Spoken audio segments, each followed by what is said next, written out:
선목교회 성도님들, 청년부 담당 최진우 전도사입니다. 한동안 주춤했던 코로나가 추운 날씨와 함께 다시 갑자기 급증하고 있습니다. 마스크를 잘 쓰시고 건강에 유의하시기 바랍니다. 오늘도 하나님의 말씀으로 우리의 삶을 풍요롭게 채우는 큐티 시간 되길 원합니다. 2021년 11월 30일 화요일 큐티 방송을 시작하겠습니다. 지금도 살아계셔서 우리를 보호하시는 하나님 감사합니다. 최근 변이 코로나 바이러스 오미크론이 다시 창궐하고 있는데 우리나라를 불쌍히 여겨주셔서 오미크론이 국내로 유입되지 않게 도와주시고 다시 급증하는 코로나 바이러스도 주님께서 속히 진정시켜 주시기를 기도합니다. 우리의 믿음이 코로나로 인해 움크려 들지 않게 하시고 매일 큐티를 통해 주님과 교제가 더 깊어지는 우리 선목교회 성도들이 되게 하옵소서. 감사합니다. 예수님의 이름으로 기도합니다. 아멘. 네, 우리 먼저 함께 찬송하시겠습니다. 찬송가 280장 천부여 의지 없어서 함께 찬송하시겠습니다. 천부여 의지 없어서 손 들고 옵니다.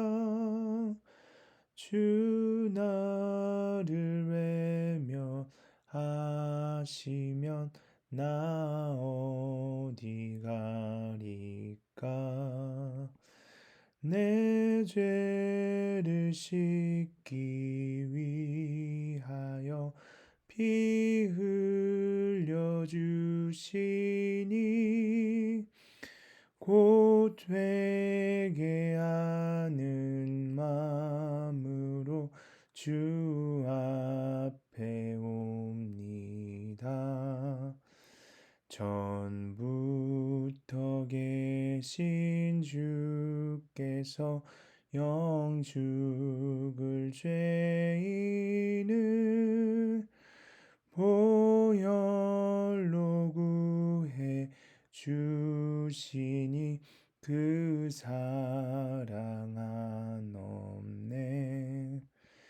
내 죄를 씻기 위하여 피 흘려 주시니 곧 회개하는 마음으로 주 앞에 옵니다. 나의 수지함으로 큰 권능 받아서 주님께 구한 모든 것 늘 얻겠습니다. 내 죄를 씻기 위하여 피 흘려 주시니 곧 회개하는 마음으로 주 앞에 옵니다. 아멘. 네, 오늘 하나님께서 우리에게 주신 말씀은 요한계시록 9장 12절에서 21절까지의 말씀입니다. 첫째 화는 지나갔으나 보라 아직도 이후에 화 둘이 이르리로다. 여섯째 천사가 나팔을 불매 내가 들으니 하나님 앞 금 제단 네 뿔에서 한 음성이 나니 나팔 가진 여섯째 천사에게 말하기를 큰 강 유브라데에 결박한 네 천사를 놓아주라 하매 네 천사가 놓였으니 그들은 그 년 월 일 시에 이르러 사람 3분의 1을 죽이기로 준비된 자들이더라. 마병대의 수는 2만만이니 내가 그들의 수를 들었노라. 이 같은 환상 가운데 그 말들과 그 위에 탄 자들을 보니 불빛과 자줏빛과 유황빛 오심경이 있고 또 말들의 머리는 사자머리 같고 그 입에서는 불과 연기와 유황이 나오더라. 이 세 재앙 곧 자기들의 입에서 나오는 불과 연기와 유황으로 말미암아 사람 3분의 1이 죽임을 당하니라. 이 말들의 힘은 입과 꼬리에 있으니 꼬리는 뱀 같고 또 꼬리에 머리가 있어 이것으로 해하더라. 이 재앙에 죽지 않고 남은 사람들은 손으로 행한 일을 회개하지 아니하고 오히려 여러 귀신과 또는 보거나 듣거나 다니거나 하지 못하는 금, 은, 동과 목석의 우상에게 절하고 또 그 살인과 복술과 음행과 도둑질을 회개하지 아니하더라. 아멘. 네, 본문을 설명하겠습니다.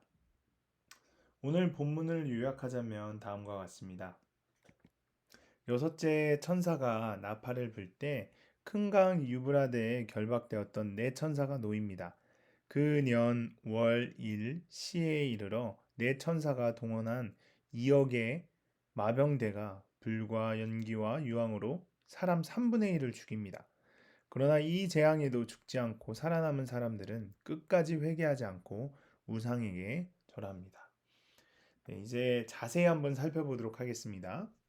13절을 보면 하나님 앞 금 제단 네 뿔에서 한 음성이 나서라고 나옵니다. 성도가 드린 기도의 응답을 상징합니다. 제단의 뿔에는 제사장이 희생의 피를 바릅니다. 이것은 제단의 그 부분이 속죄 구원의 능력이 있음을 상징합니다. 그러므로 음성이 나온다는 것은 예수 그리스도의 보혈 공로로 상달된 기도 응답이 나온다는 뜻입니다. 그리고 14절에 유브라데에 결박한 네 천사가 나옵니다. 천사는 하나님 앞에서 천지의 모든 것을 관리하는데 유브라데란 말은 그들이 그 지대의 국가들을 가지고 3분의 1을 죽일 권세를 받았다는 것입니다.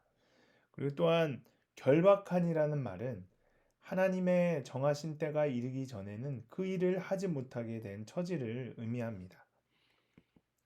17절의 불과 연기와 유황은 글자대로 읽는 것보다 상징적으로 보아야 합니다. 입으로 불을 토하는 군마는 실제 하지 않습니다. 그러므로 이것은 명백히 폭격이나 포격, 내격, 사격 등이 발달된 전술을 상징합니다. 그리고 20절에서 21절 금은 동과 목석의 우상에게 절하고 그리고 살인과 복술과 음행과 도둑질이 나옵니다. 열거한 제목들은 모세의 십계명에 대한 위반을 가리킵니다. 금은동과 목석의 우상에게 절하고는 우상 숭배의 죄를 말하는 것이고 이것은 하나님께 대한 범죄를 대표한 것입니다. 살인과 복술과 음행과 도둑질은 사람에 대하여 범죄한 것을 말합니다. 네. 그 다음은 적용입니다. 이역 마병대가 쳐들어오는 무서운 재앙에도 3분의 1만 죽임을 당하기에 아직 살아남은 자들이 있습니다. 그런데 이들은 재앙이 닥쳐도 귀신을 따르고 보거나 듣거나 다니지도 못하는 금은동과 목석의 우상에게 절하며 자기 힘으로 문제를 해결하려고 합니다. 좋은 학벌과 지위, 권세와 인품을 갖추고 세상에서 잘 나가니 절대로 하나님을 의지하지 않습니다. 회개하지 않는 자들의 특징은 미움을 버리지 못해 마음으로 살인하고 점찜을 찾아가며 쉽게 음행하는 것입니다. 그들은 하나님이 주신 시간과 재물을 마음대로 쓰며 도둑질합니다. 이처럼 주께서 진노를 바라셔도 끝까지 회개하지 않는 자는 결국 영원한 파멸과 멸망에 이르고야 맙니다. 여러분이 힘든 사건이 계속될 때 하나님을 의지합니까? 아니면 끝까지 내 힘으로 문제를 해결하거나 사람의 복수를 의지하지 않습니까? 우리 한번 자신을 돌아봤으면 좋겠습니다. 네, 오늘 함께 읽을 묵상 간증은 페이지 159쪽에 오하나님의 특별한 듯 특별하지 않은이라는 간증입니다. 오늘은 제 생일입니다. 묵상 간증 필자로 청탁을 받았을 때 마침 날짜가 제 생일이라 놀랐습니다. 하나님이 날 위해 특별히 준비하신 말씀인가 하며 저는 오늘 본문에 특별함을 부여했습니다. 그렇게 지난 시간을 돌아보며 저만의 특별한 그 년, 월, 일, 시를 찾아 헤매고 있을 때 하나님은 저희 가정에 2억의 마병대가 쳐들어오는 심판으로 찾아오셨습니다. 저의 남편은 14년 차 회사원입니다. 얼마 전 6년 동안 남편과 함께 일한 직장 상사가 부적절한 언행과 직장 내 괴롭힘을 이유로 내부 고발이 되었습니다. 그런데 그 상사와 가장 오래 일했다는 이유만으로 남편은 본의 아니게 증인의 자리에 서게 되었습니다. 그러자 남편은 교회의 소그룹 리더와 저에게 그 자리에서 말 한마디, 행동 하나를 어떻게 해야 할지 묻고 또 물었습니다. 남편 또한 그 상사의 언어폭력과 갑질로 스트레스를 받아 이직을 생각하고 우울증 상담을 받기도 했습니다. 하지만 막상 그를 고발하기란 남편의 성품상 어려운 일이었습니다. 하지만 그렇다고 가만히 있자니 그에게 당한 동료와 후배들에게 미안해서 남편은 잠을 설칠 정도로 갈등하는 시간을 보냈습니다. 그리고 얼마 후에 남편은 승격 시험에서 떨어졌습니다. 이번 시험은 형식상 치르는 것이기에 당연히 붙으리라고 믿었는데 승진해서 누락되고 만 것입니다. 물론 저도 결과를 듣고 실망했지만 당사자인 남편이 너무 낙담하여 지켜보는 제가 다 안타까울 정도였습니다. 그런데 두어 달 사이에 마병대의 말에서 나오는 불과 연기와 유황과 같은 고난이 연달아 찾아오니 남편은 말씀 앞에 뻣뻣하게 고다있던 목이 점점 연하여져서 말씀을 열심히 묵상하고 소그룹 모임에도 기쁨으로 참석했습니다. 이런 저희 부부를 옆에서 지켜보던 초등학생 딸이 엄마, 목사님이 붙으면 회개, 떨어지면 감사하라고 하셨잖아. 그러니 아빠가 많이 감사해야겠네 라고 했습니다. 떨어지면 고난 가운데 하나님의 뜻을 살피며 주님을 더욱 의지하게 되니 감사하고, 붙으면 고난을 감당할 만큼 믿음의 수준이 안 되어 붙여주신 것이니 자신의 부족함을 보고 회개해야 한다는 이 말씀에 정말 아멘이 되었습니다. 그렇게 저희 부부는 딸의 한마디에 위로를 받고 낙심 중에도 기쁨을 누리게 되었습니다. 저는 이번 일을 겪으며 하나님의 백성의 특별한 날은 생일이나 뭔가 특별한 사건이 있는 날이 아니라 날마다 말씀으로 하나님과 동행하는 하루라는 생각이 들었습니다. 매일을 하나님의 그 년, 월, 일, 시로 여기며 시간을 귀히 여기는 것이 특별한 날임을 깨닫게 하시고 고난 가운데 주님을 더욱 의지하게 하신 하나님 감사합니다. 라고 하시면서 이렇게 적용하셨습니다. 일주일에 한 번 가정 예배를 드리겠습니다. 날마다 묵상한 말씀 중에서 가장 은혜 받은 한 구절을 써서 남편에게 문자 메시지로 보내주겠습니다. 네, 여러분들도 묵상 간증을 적어보시고 주위 분들과 나누셨으면 좋겠습니다. 네, 그러면 오늘 큐티 방송을 마치겠습니다. 하나님 감사합니다. 하나님의 시간인 그 년, 월, 일, 시에 이르러 주께로 돌아오라고 갈수록 더 힘든 재앙의 사건을 주시는데도 깨닫지 못하고 제 힘으로 문제를 해결하려고 했음을 회개합니다. 하나님을 의지하기보다 여전히 사람의 도움을 구하고 우상에게 절하는 저의 어리석음을 용서해 주시옵소서. 이제라도 속히 주께 돌이키도록 도와주시옵소서. 예수님의 이름으로 기도합니다. 아멘.